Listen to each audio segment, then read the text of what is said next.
specific to soy like hemoglobin. Soy like glioglobin. Like glioglobin. Soy like hemoglobin. Soy like glioglobin. Soy like hemoglobin. Soy like hemoglobin.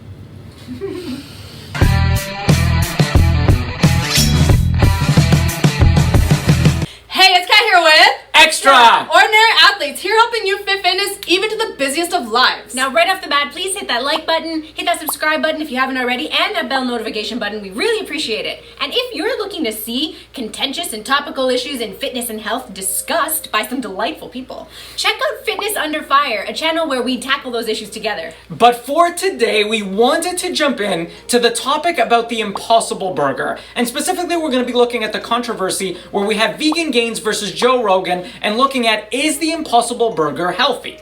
First, we're going to look at veganism in general, and then in relation to some of the meatless substitutes. And then second, we're going to look closer at the debate between Joe Rogan and Vegan Gains and really try to figure out, is the Impossible Burger healthy? All right, let's get into it. Okay, for anyone who thought we were going to be bashing on veganism here, take it! Stop! Sorry to disappoint. This video is not going to be an argument against veganism as a whole. While I admit that none of us here are vegan, in fact, we all just came from a really nice sushi meal, we can still acknowledge that there are certainly good reasons out there for the vegan approach to nutrition. While we won't be getting into the weeds of the whole is veganism healthy debate, it suffices to say that there have been many studies and meta-analyses showing the real long-term health benefits of switching away from an overly meat-focused diet, which many of us tend to have in our society. And certainly there's been so many studies that it actually seems kind of silly to just pop up one or two. And Vegan Gains himself references many of these studies in his own videos. And certainly processed meats have been well established to be problematic for our health. In fact, the World Health Organization has classified them as group 1 carcinogenic to humans. Now, this doesn't mean that veganism is for everyone. Going vegan will require some diligence in order to ensure that you're still getting in all your essential amino acids. You'll probably want to take a B12 supplement as well, and you may want to look to find sources for healthy omega-3 fats, which typically come from fish sources. But yes, it is doable and can have many wide-ranging health benefits. But of course, you don't have to go vegan to obtain health benefits from better nutrition. The current standard average Western diet is so appallingly bad that there are many ways to reap benefits by moving away from it. Switching to mostly whole, unprocessed foods, getting away from fast foods and junk foods, and making sure that your diet has a proper balance of both micro and macronutrition can easily coincide with an omnivorous diet. Let's say you eat fast food burgers and fries all the time, and you decide to stop, and you switch to something like a healthier fatty fish, let's say salmon, and a spinach salad, and you start incorporating meals like that into your week. You're gonna reap huge health benefits even though it's not vegan. Also, separate from all the health stuff, there are very compelling moral arguments about veganism. The philosopher in me often used to get into debates about the morality of causing pain and suffering to sentient beings. The idea being that having the capacity for pleasure and pain should confer some level of moral status on a being that warrants some obligation from others.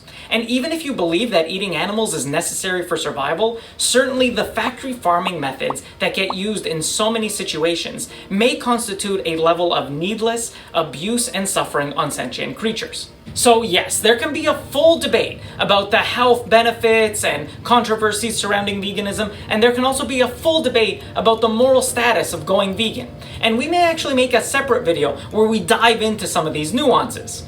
But other than this brief overview here, we don't want this video to be about veganism as a whole. In fact, the main point that we're trying to get across is that we're not knocking veganism in this video. Arguing against a particular type of vegan food is not equivalent to arguing against veganism. And so please keep this in mind as we're going through this videos. It's possible to critique a particular shortcoming of veganism or a particular type of vegan meal while still maintaining an overall positive outlook of veganism as a whole. Alright, with that caveat set aside, let's discuss the Vegan Gains versus Joe Rogan debate. Now, Joe Rogan recently looked at the Impossible Burger, which is a plant-based burger that has recently risen to great feats of popularity. And Joe Rogan brings up this article. Rat feeding studies suggest the Impossible Burger may not be safe to eat. He then goes on to point out some parts of the article which call to question a key ingredient in the Impossible Burger. Okay, unexplained changes in weight gain and signs of toxicity.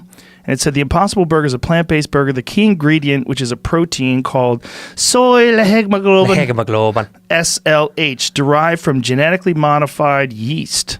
A rat feeding study commissioned by the manufacturer Impossible Foods found that rats fed SLH developed unexplained changes in weight gain as well as changes in the blood that can indicate that the onset of inflammation or kidney disease, as well as possible signs of anemia. Now, the key ingredient that we're talking about here is soy-like hemoglobin, or heme for short. Now, the contention is that this ingredient may not be safe for consumption. Now, Richard, aka Vegan Gains, claims that the toxicity in this product is no more toxic than consuming the heme iron from red meat. What Joe Rogan doesn't understand is that these health issues that we're seeing in these rats, that is a common side effect of iron overload, and you would expect similar symptoms in rats fed a high iron diet. In fact, he reads from the Impossible Foods website, which argues that the heme found in their meatless products is the exact same as the heme found in meat. We make the Impossible Burger using heme from soy plants, which is identical to heme from animals and gives Impossible its unique meaty flavor. The idea here is that the two are the same, except Impossible Foods extracts it from a non-meat source. Okay, we have to highlight that the information that Vegan Gains is referencing from, as he admits, is from the Impossible Foods website. Now, these guys, they have an interest in equating their heme product to the one found in meat because they're looking for FDA approval. They're even trying to put you at ease with these cute little images on their website. So of course they're going to try to couch things in the most positive terms, and we should be mindful of that. But we have to point out that Vegan Gains does have a point about heme iron itself. Regardless of its source, it can cause adverse reactions much like that experienced by the rats in the study that Joe Rogan referenced. He also correctly points out that the control group of rats in the study were not given a comparable iron intake. This makes it difficult to ascertain whether the adverse effects were specific to soy-like hemoglobin itself or whether they were due to a heme iron overdose, just as Vegan Gains suspects. But this gets to our main point that we want to make here, that this subject is really new and further studies need to be conducted before we draw any conclusions. The reality is that this key ingredient didn't even have FDA approval until only a few months ago, and as early as 2017 there were reports that the FDA had concerns because it had never been consumed by humans and may be an allergen. As this New York Times reports notes, the FDA believes the arguments presented individually and collectively do not establish the safety of soy-like hemoglobin for consumption, nor do they point to a general recognition of safety.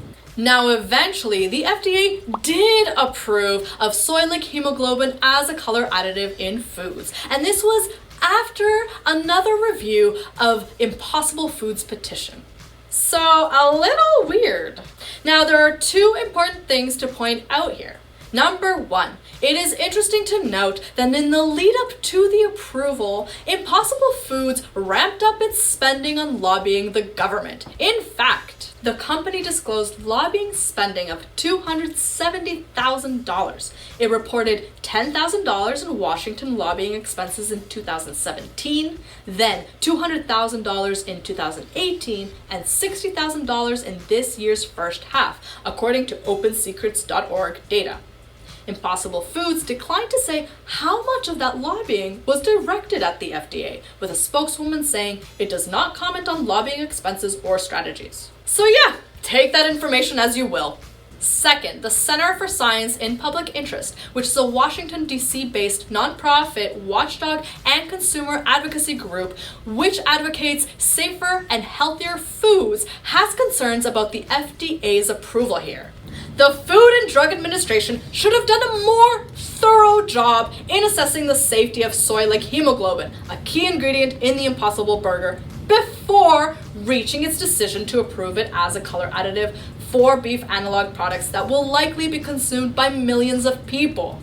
In its decision, FDA made no mention of its guidance on recommended toxicity testing for additives used in food, nor why it chose to ignore that guidance in approving soy-like hemoglobin as a color additive. FDA's guidance recommends long-term safety testing for additives like soy-like hemoglobin, which fall in the agency's highest concern level category due to the extent of exposure. Instead, FDA relied heavily on a short-term 28-day study, which provides no evidence of long-term safety. Okay, let's be honest here. The safety in this product isn't something that Joe Rogan is foolishly questioning. No, in fact, this has been a question for a couple of years now. And remember, the FDA only approved it a little while back, and even that has its concerns. So the truth is that this is fairly new, and we are the guinea pigs that this is being tested on. Okay, so apart from heme, overly processed foods in general are a concern. And we're not just picking on the Impossible Burger here. We recently had a heated debate about the Beyond Meat Burger over on the Fitness Under Fire channel, so definitely go check that out too.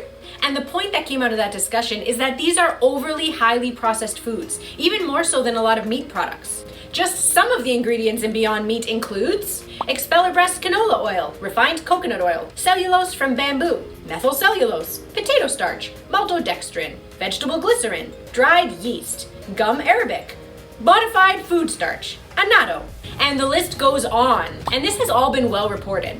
In fact, John Mackey, who's a well-known vegan and also the co-founder and CEO of Whole Foods, which sells Beyond Meat products, recently said, "The brands who are capturing the imagination of people, and I'm not going to name these brands because I'm afraid I will be associated with the critique of it, but some of these that are extremely popular now, that are taking the world by storm, if you look at the ingredients, they are super highly processed foods. I don't think eating highly processed foods is healthy. I think people thrive on eating whole foods. As for health, I will not endorse that, and that is about as big a criticism that I will do in public."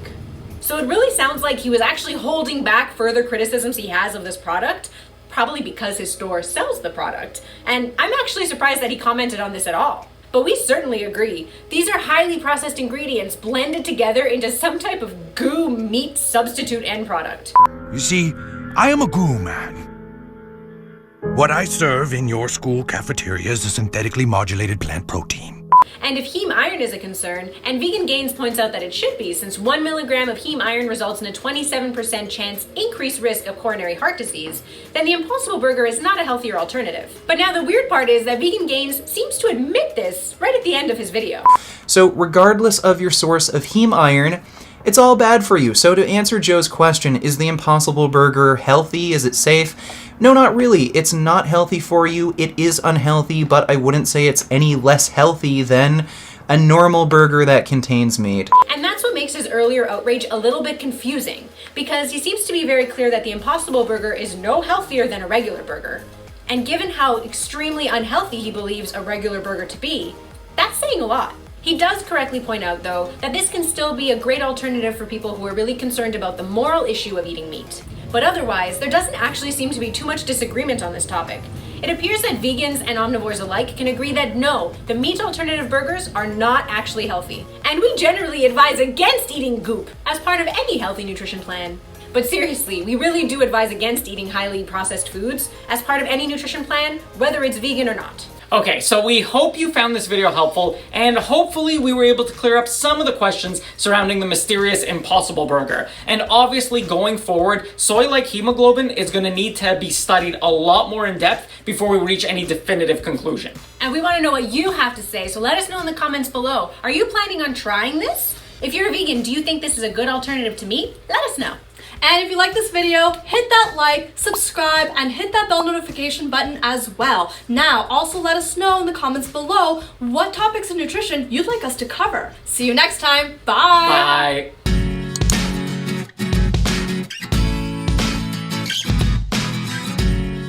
So hemoglobin, Hemoglobin, soy, hemoglobin, hemoglobin, leg, leg hemoglobin, leg, leg, leg hemoglobin. leg hemoglobin. Soy like hemoglobin. That's okay. No, it's not. I hate you. Like hemoglobin. Yep. Like. Soy like hemoglobin. Is soy like hemoglobin.